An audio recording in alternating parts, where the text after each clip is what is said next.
வகுப்பறையில் ஆசிரியர் பாடம் நடத்திட்டு இருக்கும்போது தன்னுடைய பையிலேருந்து ஒரு 500 ரூபா நோட்டை எடுத்து காட்டி இது யாருக்கெல்லாம் வேணும் அப்படின்னு கேட்குறாரு. அப்போது எல்லா மாணவர்களும் கை தூக்கி இது எங்களுக்கு வேணும் அப்படின்னு சொல்கிறாங்க. அதுக்கப்புறம் அந்த நோட்டை கசக்கிட்டு இப்போ இந்த பணம் யாருக்கு வேணும் அப்படின்னு கேட்குறாரு. அப்போவும் மாணவர்கள்லாம் கை தூக்கி இது எங்களுக்கு வேணும் அப்படின்னு சொல்கிறாங்க. அதுக்கப்புறம் அந்த நோட்டை கீழே போட்டுட்டு காலால் மிதிச்சுட்டு எடுத்து கையில் வச்சுட்டு இப்போ இந்த பணம் யாருக்கு வேணும் அப்படின்னு கேட்குறாரு. அப்போவும் மாணவர்கள் கை தூக்கி இது எங்களுக்கு வேணும் அப்படின்னு சொல்கிறாரு. அப்போ அந்த ஆசிரியர் சொல்கிறாரு, நான் இந்த பணத்தை நல்லா வச்சுட்டு இருக்கும்போதும் என்ன பண்ணீங்க வேணும்னு கேட்டீங்க, அதுக்கப்புறம் இந்த பணத்தை நல்லா கசக்கிட்டேன் அதுக்கப்புறமும் வேணும்னு கேட்டீங்க, கீழே போட்டு மிதித்து கையில் வச்சுருந்தேன் அப்பையும் வேணும்னு கேட்டீங்க. இப்போ இதே போல் தான் நம்முடைய வாழ்க்கையும். நம்முடைய வாழ்க்கையில் பல நல்ல விஷயங்களும் நடக்கும், பல கஷ்டங்களை நம்ம சந்திக்கிற மாதிரி தான் இருக்கும்.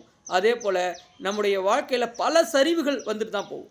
என்ன நடந்தாலும் நம்முடைய மதிப்பு என்பதை யாரும் என்ன பண்ணக்கூடாது, எக்காரணம் கொண்டும் விட்டு கொடுக்குறாரு. நம்ம மதிப்பு என்ன அப்படிங்கிறது நமக்கு தெரியும். அந்த மதிப்புலேருந்து நம்ம ஒரு பாயிண்ட் கூட என்ன பண்ணக்கூடாதுன்னா பின்தங்கக்கூடாது. அப்படி யாரெல்லாம் நடந்துக்கிறாங்களோ அவர்கள் இந்த வாழ்க்கையில் வெற்றி பெறுவாங்க அப்படின்னு சொல்லுவார். நன்றி, வணக்கம்.